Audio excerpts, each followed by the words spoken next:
আরো একজন জঙ্গিকে ছেড়ে দিল ইউনুস। জঙ্গি ইউনুস জামানায় জঙ্গিদের পোয়াবারও এক্ষুনি খবর, এই মুহূর্তের খবর, বিগ ব্রেকিং ব্লগার আরো এক ভয়ানক জঙ্গিকে ছাড়লো ইউনুস। ছাড়া হলো জঙ্গি জিকরুল্লাহকে। সূত্র মারফত খবর পাওয়া যাচ্ছে জঙ্গি জিকরুল্লাহকে ছাড়া হয়েছে। ব্লগার ওয়াসিকুর রহমান খুনে অভিযুক্ত জিকরুল্লাহ 2015 সালে ওয়াসিকুর রহমানকে গলা কেটে হত্যা করে জিকরুল্লাহ। তখনই তাকে হাতে নাতে ধরা পড়ে। গতকাল গভীর রাতে চুপিসারে তাকে ছেড়ে দেওয়া হয়। আনসারুল্লাহ বাংলার সঙ্গে যুক্ত জিকরুল্লাহ।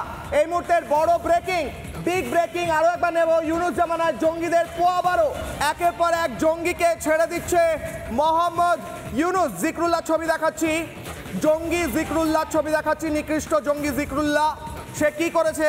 একজন ব্লগারকে গলা কেটে 2015 সালে খুন করেছে। ব্লগার ওয়াসিকুর রহমানকে খুন করেছে এবং গতকাল চুপিসারে গভীর রাত্রে ছেড়ে দেওয়া হয়। যাব অতিথিদের কাছে। আমি প্রথমেই যাব সালাউদ্দিন সাহেবের কাছে। সালাউদ্দিন সাহেব, জিকরুল্লাহকে ছেড়ে দেওয়া হলো। জিকরুল্লাহ গলা কেটে খুন করেছিল ব্লগারকে। আমাদের সঙ্গে সালাউদ্দিন সাহেবকে সবাই চেনেন, সম্পাদক ব্লিচ, সাংবাদিক, বাংলাদেশের বরিষ্ঠ সাংবাদিক। সালাউদ্দিন সাহেব, জঙ্গিদের তো ছেড়ে দেওয়া হচ্ছে, জঙ্গিরা বাইরে থাকবে, তাহলে সাধারণ মানুষ কি জেলের ভিতর থাকবে? আর কি ডিটেলস পাওয়া যাচ্ছে? তারপর বাকি দুজনের কাছে যাব। ধন্যবাদ।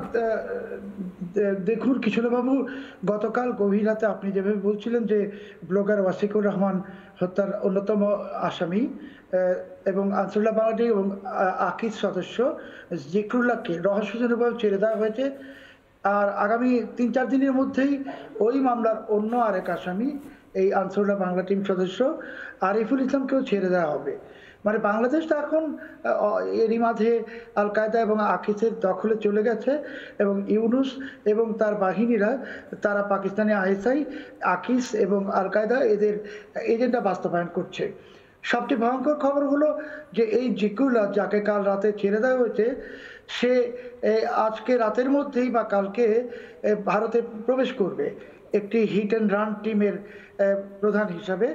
এবং তার টার্গেট হলো বেশ কয়েকজন গুরুত্বপূর্ণ ব্যক্তি, তাদের মধ্যে দীপাঙ্কন চক্রবর্তী আছেন, রিপাবলিক বাংলার বেশ কয়েকজন সাংবাদিক আছেন। আর তাছাড়া এই বড়দিন থেকে এই 31st নাইটে তারা গির্জা অথবা ক্লাব হোটেলে বড় ধরনের সন্ত্রাসী হামলা চালাবে। এটা আমি তথ্য ভিত্তিতে বলছি। ভয়ঙ্কর তথ্য দিচ্ছেন স্যার আপনি বলছেন একাধিক লোককে হত্যা করার উদ্দেশ্যে ছাড়া হচ্ছে এদের। স্যার আমাদের সঙ্গে থাকুন একটু। আমি যাবো এই মুহূর্তে নাজমা কওসার, আইনজীবী, সুপ্রিম কোর্ট, বাংলাদেশের আওয়ামী লীগের সমর্থক এবং সক্রিয়ভাবে করেছেন। এই মুহূর্তে নাজমা কওসারের কাছে যাবো। ম্যাডাম, একের পর এক জঙ্গিকে ছেড়ে দেওয়া হচ্ছে, যারা আপনাদের সরকার, আওয়ামী লীগের সরকার থাকার সময় যাদের ধরা হয়েছিল তাদের ছেড়ে দেওয়া হচ্ছে।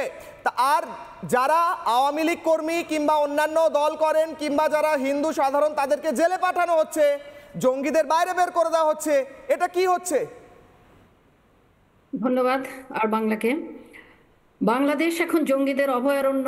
বাংলাদেশ এখন জঙ্গিদের রাজত্ব চলছে। এই অবৈধ ইউনুস, সুদি ইউনুস সমস্ত জঙ্গিদেরকে নিয়ে বাংলাদেশ দখল করেছে এবং সমস্ত জেলগুলি ভেঙে জামিনের নামে জবরদস্তি জাস্টিসদের থেকে সিগনেচার নিয়ে, জাজদের থেকে সিগনেচার নিয়ে জঙ্গিদেরকে বের করে দেওয়া হচ্ছে। একটা শর্তে তারা বেরোবে, তারা ভারত বিরোধিতা করবে, তারা আওয়ামী লীগকে হত্যা করবে, ছাত্রলীগকে হত্যা করবে, বঙ্গবন্ধুর সমর্থক মুক্তিযোদ্ধাদের হত্যা করবে। এই শর্তে তাদেরকে জেল থেকে ছেড়ে দেওয়া হচ্ছে। এমনকি মৃত্যুদণ্ডপ্রাপ্ত আসামিকেও ছেড়ে দেওয়া হয়েছে। এবং আজকে বাংলাদেশ আফগানিস্তানে পরিণত হচ্ছে, পাকিস্তানে পরিণত হয়েছে, আজকের বাংলাদেশ সিরিয়ায় পরিণত হয়েছে। আমরা এর তীব্র নিন্দা জানাচ্ছি এবং তীব্র প্রতিবাদ জানাচ্ছি। অবিলম্বে ইউনূস সরকারের, তাকে আমি সরকারই মনে করি না, আমি মনে করি সে অবৈধ জবরদখলকারী, কারণ বাংলাদেশের সংবিধান অনুযায়ী সে অবৈধ। তারা যা করছে বাংলাদেশকে একটা অস্থিতিশীল রাষ্ট্রে, জঙ্গি রাষ্ট্রে পরিণত করতে চাচ্ছে। ম্যাডাম আপনি একটু সঙ্গে থাকুন, ম্যাডাম একটু সঙ্গে থাকুন, অত্যন্ত গুরুত্বপূর্ণ আপনি কথা বলেছেন। ইউনুস কোনো সরকারি মনে করেন না আপনি। আমি ফজলুর রহমানের কাছে যাব, সিনিয়র অ্যাডভোকেট, বিএনপি চেয়ারপারসনের উপদেষ্টা এবং মুক্তিযোদ্ধা বটে। ফজলুর সাহেব, এই মুহূর্তে দাঁড়িয়ে একের পর এক জঙ্গিকে ছেড়ে দেওয়া হচ্ছে, যারা হত্যা করেছে, যাদের হত্যাকাণ্ডে অভিযুক্ত কিংবা সাজাপ্রাপ্ত। এক্ষুনি আরও একজনকে ছাড়া হলো গতকাল রাতে, এক্ষুনি আমরা ব্রেক করলাম। আপনারা এই পদক্ষেপকে সমর্থন করছেন, স্বাগত জানাচ্ছেন না বিরোধিতা করছেন? ইউনূসের এই পদক্ষেপের কি করছেন আপনারা, সমর্থন করছেন না বিরোধিতা করছেন? কাদেরকে ছেড়েছে বা ছাড়েনি এখন পর্যন্ত আমি জানতে পারিনি। না, এর আগে যে একাধিক জঙ্গিদের অভিযুক্তকে ছাড়া হয়েছে স্যার, আপনি তো শুনেছেন নিশ্চয়ই। না, আমি শুনিনি। আচ্ছা, কাউকে ছাড়া হয়েছে বলে আপনি শোনেননি ফজলুর বাবু? কাউকে ছাড়া হয়নি বাংলাদেশে? না, কাকে ছাড়া হচ্ছে, কি কারণে ছাড়া হচ্ছে, এত গভীরে যাওয়ার মতো অবস্থা আমার নাই, আমি এটা চিন্তা করছি না। স্যার, আপনি বিএনপি চেয়ারপারসনের উপদেষ্টা, আপনার উপদেশে এই দলটি চলে এবং এই দলের অনেক সিদ্ধান্ত হয়, আমি সেই হিসেবেই অ্যাকসেপ্ট করব জিনিসটাকে। সেই হিসেবে বাংলাদেশে কি পরিস্থিতি চলছে এই মুহূর্তে এটা তো জানা আপনার, মানে জানেন বলেই আমি এক্সপেক্ট করছি স্যার।